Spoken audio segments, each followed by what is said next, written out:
Hello पिलामाने जय जगन्नाथ केमती अछरे समस्ते भल अछ तो आशा करुछि समस्ते भलरे थिबो मन देई पाठ पढुथुबो जिए भी जेउ समय रे एही भिडियोटी को देखुछ समस्तंकु गुड मॉर्निंग गुड आफ्टरनून आउ गुड इवनिंग पिलामाने पूर्व क्लास रे आमे किछि प्रश्न उत्तर करिथिले एवं बहुत सहज उपाय रे करिथिले बाकी रहि जाइतिबा किछि प्रश्न आजि आमे एही पार्ट 2 रे आरंभ करिबा।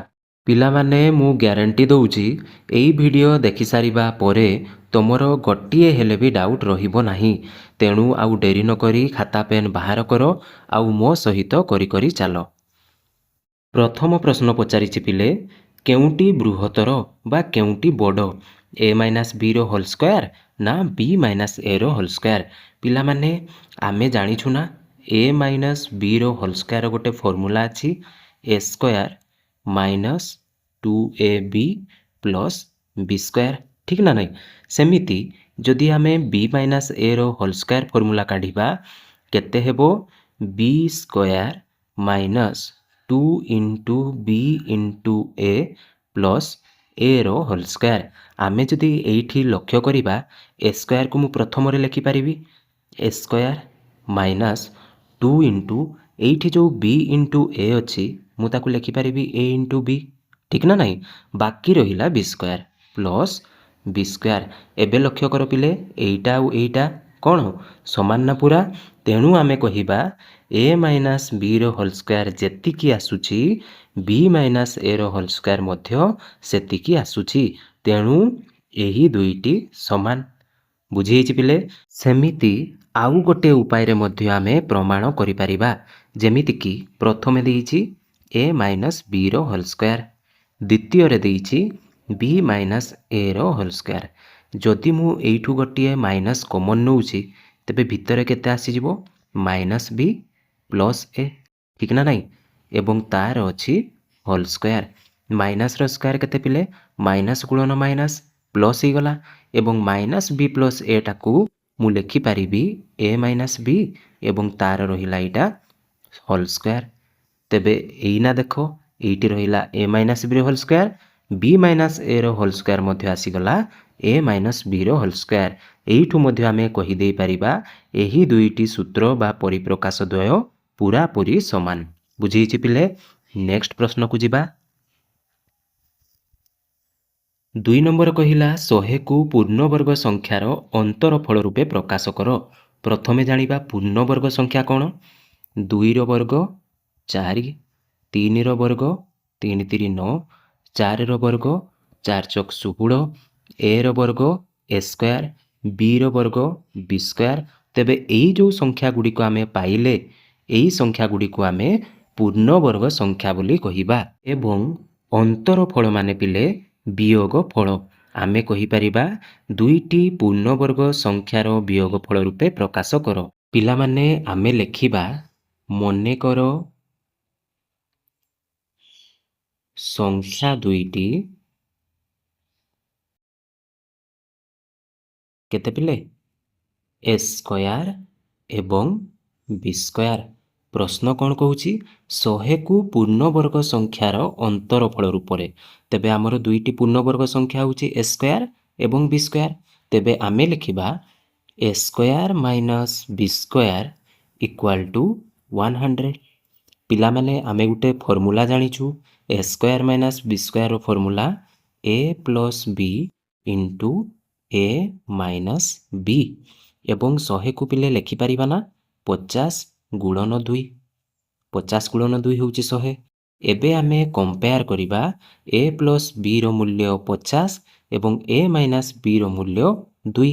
तेबे आमे केमिति लिखिबा आमे लिखिबा ए प्लस बी इक्वल टू 50 एवं ए माइनस बी इक्वल टू 2। एइठी जदि आमे दुईटी को जोग करिबा तेबे प्लस बी माइनस बी ए दुईटी कटि जिवो। तेबे ए प्लस ए केते ही गला 2a इक्वल टू 52। पिला माने तुमे सीधा सीधा मध्य जोग करि परिबो एमिति लिखिबो a plus B plus a minus B equal to 50 plus 2। एइठी b आउ माइनस बी कटि जिवो 2a इक्वल टू 52 एवं a इक्वल टू ही जिवो 52/2 ଇକ୍ୱାଲ୍ ଟୁ 2 ଦୁणे 4 212 26 ଆସିଗଲା। ଏଇଠି ସେମିତି ଆମେ ଲେଖିବା a equal two 52/2 equal to 26। ଏତିକି ଯାଇ ବୁଝି ହେଇଛି ନା ପିଲେ? ଏବେ ଦେଖିବା ଆମେ a ର ମୂଲ୍ୟ ପାଇଲେ। ଏବେ a ର ମୂଲ୍ୟକୁ a plus b equal two ଯେଉଁ 50 ଅଛି ଏଇଠି ଆମେ ଉପସ୍ଥାପନ କରିବା। a plus b equal two ଆମେ ଜାଣିଥିଲେ କେତେ 50। a ର ମୂଲ୍ୟ ତ ପାଇଯାଇଛୁ, ଏଇଠି ଆମେ a ର ମୂଲ୍ୟ ପକାଇଦେବା। 26 ପ୍ଲସ୍ b ଇକ୍ୱାଲ୍ ଟୁ 50, ତେବେ b ଇକ୍ୱାଲ୍ ଟୁ ହେଇଯିବ 50 ମାଇନସ୍ 26। ତେବେ 50 ମାଇନସ୍ 26 କେତେ ପିଲେ? 10ରୁ 6 ଗଲେ 4, 4ରୁ 2 ଗଲେ 2, 24 ହେଇଗଲା। ତେବେ ଆମେ ଲେଖିବା ପୂର୍ଣ୍ଣବର୍ଗ ସଂଖ୍ୟା ଦୁଇଟି, ଗୋଟେ ହେଉଛି 26ର ସ୍କୋୟାର। ଯେହେତୁ a ର ମୂଲ୍ୟ ପାଇଲେ 26, ତେଣୁ a ସ୍କୋୟାର ଅଛି ମାନେ 26ର ସ୍କୋୟାର। b ର ମୂଲ୍ୟ ପାଇଲେ 24, b ସ୍କୋୟାର ଅଛି ମାନେ 24ର ସ୍କୋୟାର। ତେଣୁ ଆମେ ଲେଖିବା ଅତଏବ ସଂଖ୍ୟା ଦୁଇଟି କ'ଣ ପିଲେ? ଗୋଟେ ହେଉଛି 26ର ସ୍କୋୟାର ଓ 24ର ସ୍କୋୟାର। ଏଇ ଦୁଇଟି ସଂଖ୍ୟାର ବର୍ଗ ନିର୍ଣ୍ଣୟ କରି ଆମେ ଯଦି ମାଇନସ୍ କରିବା ବା ଅନ୍ତରଫଳ ନିର୍ଣ୍ଣୟ କରିବା ତେବେ 100 ଆସିବ। ବୁଝି ହେଇଛି? ନେକ୍ସଟ ଯିବା ତ, ଚାଲ। 3 ନମ୍ବର କହିଲା ପିଲେ, ତୁମେ ଏପର୍ଯ୍ୟନ୍ତ ଶିଖିଥିବା ଅଭେଦ ଗୁଡ଼ିକ ବ୍ୟବହାର କରି ଏହି ସଂଖ୍ୟା ଗୁଡ଼ିକର ବର୍ଗ ନିର୍ଣ୍ଣୟ କର। ଅଭେଦ ମାନେ କ'ଣ ପିଲେ? ସୂତ୍ର। ଆମେ ମୁଖ୍ୟତଃ ଦୁଇଟି ସୂତ୍ର ବ୍ୟବହାର କରି ଏହି ସଂଖ୍ୟା ଗୁଡ଼ିକର ବର୍ଗ ନିର୍ଣ୍ଣୟ କରିବା। ପ୍ରଥମ ସୂତ୍ରଟି ହେଉଛି a ପ୍ଲସ୍ bର ହୋଲ୍ ସ୍କୋୟାର ଏବଂ ଦ୍ୱିତୀୟ ସୂତ୍ରଟି ହେଉଛି a ମାଇନସ୍ bର ହୋଲ୍ ସ୍କୋୟାର। a ପ୍ଲସ୍ bର ହୋଲ୍ ସ୍କୋୟାର ସୂତ୍ର କେତେ ହେବ ପିଲେ? a square plus 2ab plus b square ଏବଂ a ମାଇନସ୍ bର ହୋଲ୍ ସ୍କୋୟାର ସୂତ୍ର ହେବ a square minus 2ab plus b square. ଯେତେବେଳେ ପ୍ଲସ୍ ଥିବ ପ୍ଲସ୍ 2ab, ଯେତେବେଳେ ମାଇନସ୍ ଥିବ ମାଇନସ୍ 2ab। ଏବେ ପ୍ରଥମ ପ୍ରଶ୍ନକୁ ଆସିବା। 406ର ବର୍ଗ। ଏଇ ସଂଖ୍ୟାକୁ ଲକ୍ଷ୍ୟ କରି ଏକ ତ ପିଲେ ଆମେ a ପ୍ଲସ୍ b ଆକାରରେ ଲେଖିବା, ନହେଲେ a ମାଇନସ୍ b ଆକାରରେ ଲେଖିବା। 406କୁ କେମିତି ଲେଖିଲେ ସୁବିଧା ହେବ? ଆମେ ଲେଖିବା 400 ପ୍ଲସ୍ 6। ଏଇ 406 400 ପ୍ଲସ୍ 6ର ବର୍ଗ ବୋଲି ଲେଖିପାରିବା। ତେବେ କେତେ ହେଇଯିବ? ଏଇଟା ହେଉଛି ଆମର a, ଏଇଟା ହେଉଛି ଆମର b। ସେହି ଅନୁସାରେ ଆମେ a ପ୍ଲସ୍ bର ହୋଲ୍ ସ୍କୋୟାର ସୂତ୍ର ପକାଇବା। ସୂତ୍ର ଅନୁସାରେ ପ୍ରଥମେ a ସ୍କୋୟାର ହୁଏ, ତେଣୁ ହେଇଗଲା 400ର ସ୍କୋୟାର।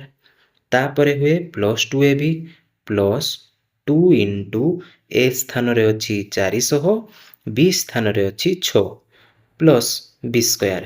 bର ସ୍ଥାନ କିଏ ପିଲେ? 6, ତେଣୁ ଆମେ ଲେଖିବା 6ର ସ୍କୋୟାର।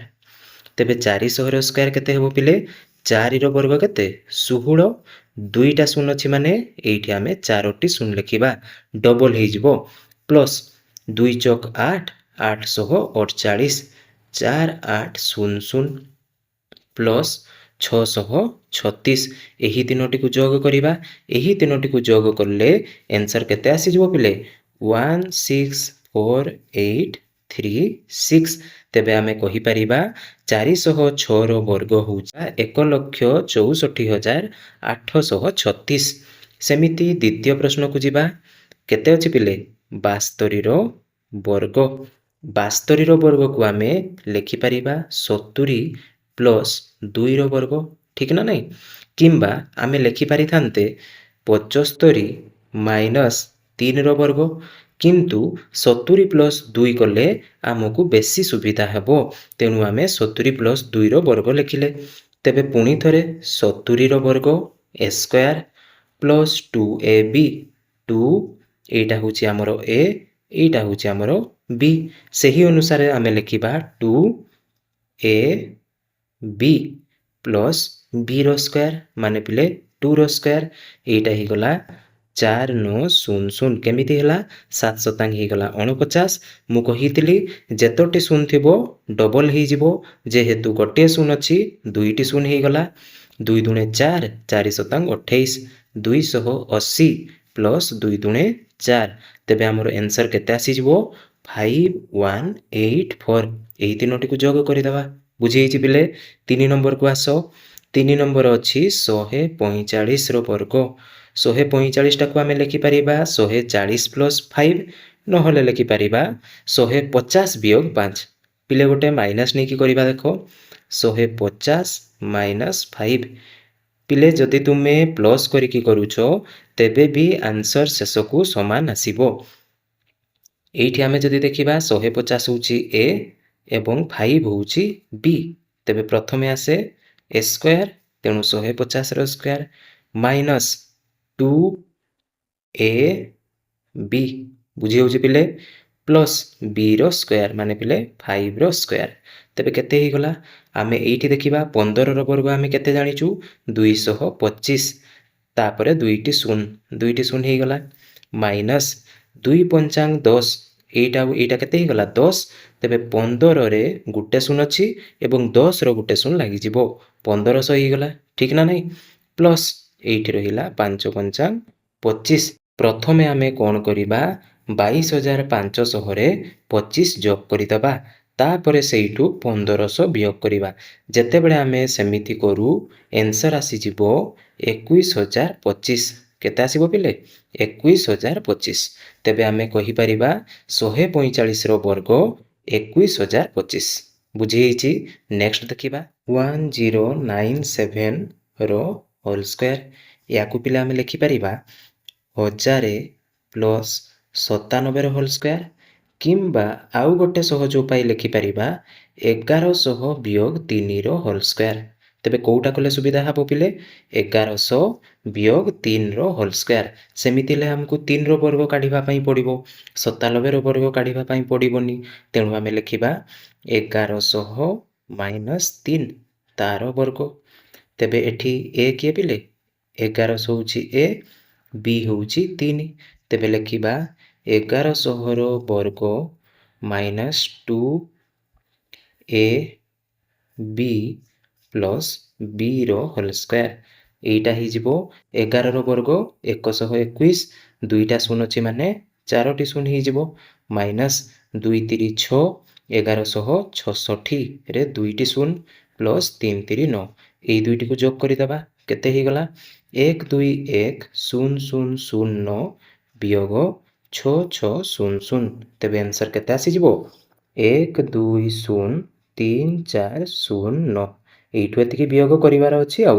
ତେବେ ଆମେ କହିପାରିବା 1097ର ବର୍ଗ 1 2 0 3 4 0 9।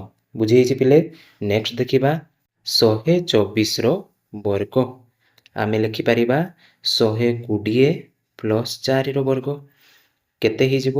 120ର ବର୍ଗ ପ୍ଲସ୍ 2 ଏ ବି ପ୍ଲସ୍ ବିର ହୋଲ୍ ସ୍କୋୟାର। 12ର ବର୍ଗ ପିଲେ 144 ଏବଂ 2ଟି ଶୂନ ପ୍ଲସ୍ 2 ଚକ 8, 12 ଅଷ୍ଟାଙ୍ଗ 96, 960 ପ୍ଲସ୍ 4 ଚକ 16। ତେବେ ଏହି ତିନୋଟି ସଂଖ୍ୟାକୁ ଯୋଗ କଲେ ଆସିବ 15,376। ବୁଝିହେଇଛି ପିଲେ? ତେବେ ଆମେ କହିପାରିବା 124ର ବର୍ଗ ହେଉଛି 15,376। ନେକ୍ସଟ ଦେଖିବା ତେବେ ପିଲାମାନେ କ୍ଲାସ୍ଟି ଯଦି ଭଲ ଲାଗୁଛି ନିହାତି ଭାବରେ ଲାଇକ୍, କମେଣ୍ଟ ଏବଂ ସବସ୍କ୍ରାଇବ୍ କରିଦିଅ। 4 ନମ୍ବର କ'ଣ କହିଲା? ସଂରଚନା 1 ଓ 2 କେବଳ ଗଣନ ସଂଖ୍ୟା ପାଇଁ ପ୍ରଯୁଜ୍ୟ କି? ସଂରଚନା 1 ଓ 2 କ'ଣ ପିଲେ? ତମ ବହିରେ ଦେଇଛି ଏଇଟା ହେଉଛି ସଂରଚନା 1 ଏବଂ ଏଇଟା ହେଉଛି ସଂରଚନା 2। ସଂରଚନା 1 ଏବଂ ସଂରଚନା 2 ହେଉଛି ଦୁଇଟି ସୂତ୍ର, 2 × A square plus B square equal to A plus ବିର whole square plus A minus ବିର ହୋଲ୍ ସ୍କୋୟାର। ପ୍ରଶ୍ନରେ କହିଛି ଯଦି ଏ ଏବଂ ବି ସ୍ଥାନରେ ଆମେ ଗଣନ ସଂଖ୍ୟା ରଖୁଛେ ତେବେ ଉଭୟ ପାର୍ଶ୍ୱରେ ଉତ୍ତର ସମାନ ଆସିବ କି? ସେମିତି ଏ ଏବଂ ବିର ସ୍ଥାନରେ ଯଦି ଆମେ ଋଣାତ୍ମକ ପୂର୍ଣ୍ଣ ସଂଖ୍ୟା ରଖିବା ଉଭୟ ପାର୍ଶ୍ୱରେ ସମାନ ଉତ୍ତର ଆସୁଛି କି? ଯଦି ଆସୁଛି ଏଇଟା ପ୍ରଯୁଜ୍ୟ, ଯଦି ଆସିବନି ପ୍ରଯୁଜ୍ୟ ନୁହେଁ। ସେମିତି ଭଗ୍ନାଂଶ ବିଷୟରେ କ'ଣ କୁହାଯାଇପାରେ? ସେମିତି ଆମେ ଏ ଏବଂ ବି ସ୍ଥାନରେ ଭଗ୍ନ ସଂଖ୍ୟା ରଖିବା, ଯଦି ଉଭୟ ପାର୍ଶ୍ୱ ସମାନ ଆସିବ ତେବେ ଏହି ସମୀକରଣଟି ବା ଏହି ସୂତ୍ରଟି ପ୍ରଯୁଜ୍ୟ ଅଟେ। ବୁଝିଗଲା ପିଲେ? ତେବେ ଆମେ ଆରମ୍ଭ କରିବା ଗଣନ ସଂଖ୍ୟାରୁ। ଆମେ ଲେଖିବା ଗଣନ ସଂଖ୍ୟା ପାଇଁ a equal two 6 O b equal two 4। ପିଲାମାନେ ଏଇଠି ମନ ଇଚ୍ଛା ତମେ ନେଇପାରିବ, 1 2 ନେଲେ ବି ହେବ, ଆହୁରି ସହଜରେ ଆସିବ ଆନ୍ସର। ତେବେ ଆମେ ବାହାର କରିବା LHS। ବାମ ପାର୍ଶ୍ୱ ଆଗରେ ବାହାର କରିବା left hand side 2 into a square plus b square. এইଠି ଆମେ a ଏବଂ b ର ମୂଲ୍ୟ ପକାଇବା 2 ଇଣ୍ଟୁ a ସ୍କୋୟାର ହେଇଗଲା 6ର ସ୍କୋୟାର ପ୍ଲସ୍ 4ର ସ୍କୋୟାର। ତେବେ କେତେ ଆସିଗଲା 2 ଇଣ୍ଟୁ 36 ପ୍ଲସ୍ 16। 2 ଇଣ୍ଟୁ 36 ପ୍ଲସ୍ 16 କେତେ ହେଇଗଲା ପିଲେ 52। ତେବେ 2 ଇଣ୍ଟୁ 52 ହେଇଗଲା 104। LHS ଆସିଲା ବା ବାମ ପାର୍ଶ୍ୱ ଆସିଲା 104।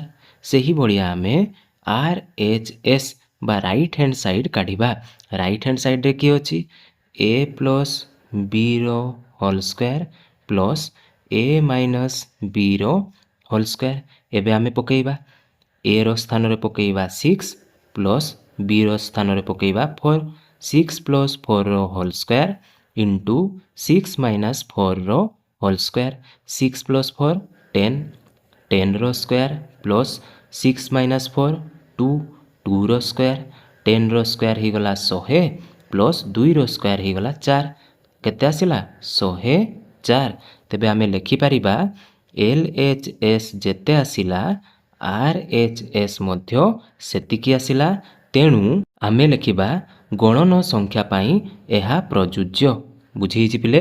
ଠିକ୍ ସେମିତି ଏବେ ଆମେ ଋଣାତ୍ମକ ପୂର୍ଣ୍ଣ ସଂଖ୍ୟା ପାଇଁ ଦେଖିବା।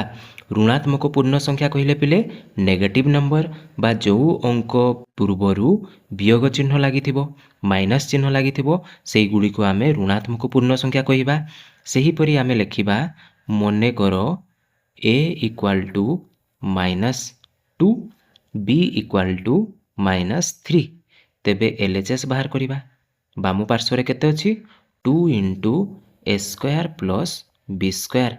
ଏପଟେ RHSରେ କେତେ ଅଛି a ପ୍ଲସ୍ bର whole square plus a minus bର ହୋଲ୍ ସ୍କୋୟାର।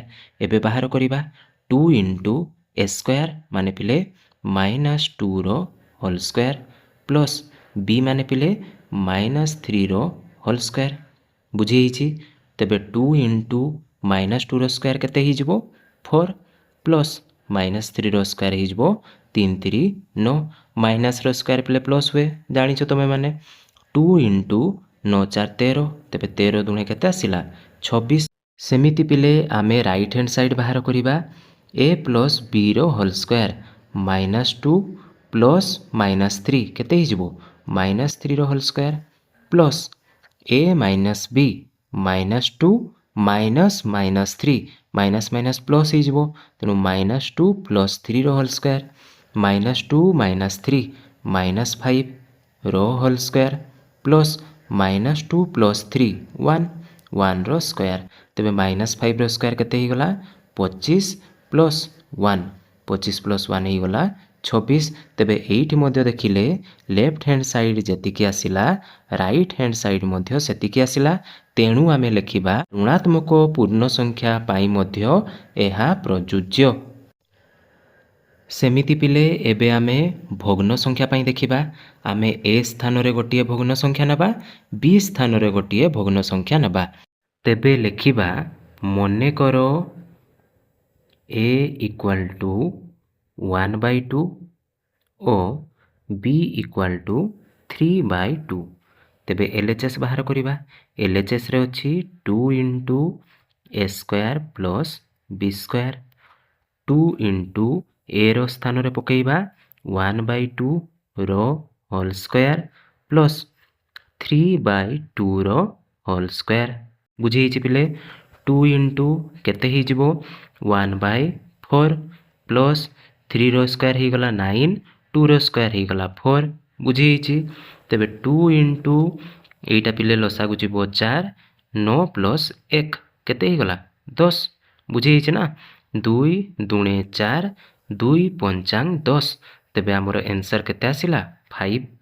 ସେମିତି ଯଦି ଆମେ RHS କାଢ଼ିବା, RHSରେ କ'ଣ ଅଛି a ପ୍ଲସ୍ bର whole square plus a minus bର ହୋଲ୍ ସ୍କୋୟାର। ଏର ମୂଲ୍ୟ କେତେ ପିଲେ 1/2 ପ୍ଲସ୍ 3/2ର ହୋଲ୍ ସ୍କୋୟାର ପ୍ଲସ୍ 1/2 ମାଇନସ୍ 3/2ର ହୋଲ୍ ସ୍କୋୟାର। 1/2 ପ୍ଲସ୍ 3/2 କେତେ ହେଇଯିବ ପିଲେ 4/2 ର ହୋଲ୍ ସ୍କୋୟାର ପ୍ଲସ୍ ଏଇଠି କେତେ ହେଇଯିବ 2କୁ ଗଲା 2 1 ମାଇନସ୍ 3 ମାଇନସ୍ 2 ମାଇନସ୍ 2ର ହୋଲ୍ ସ୍କୋୟାର।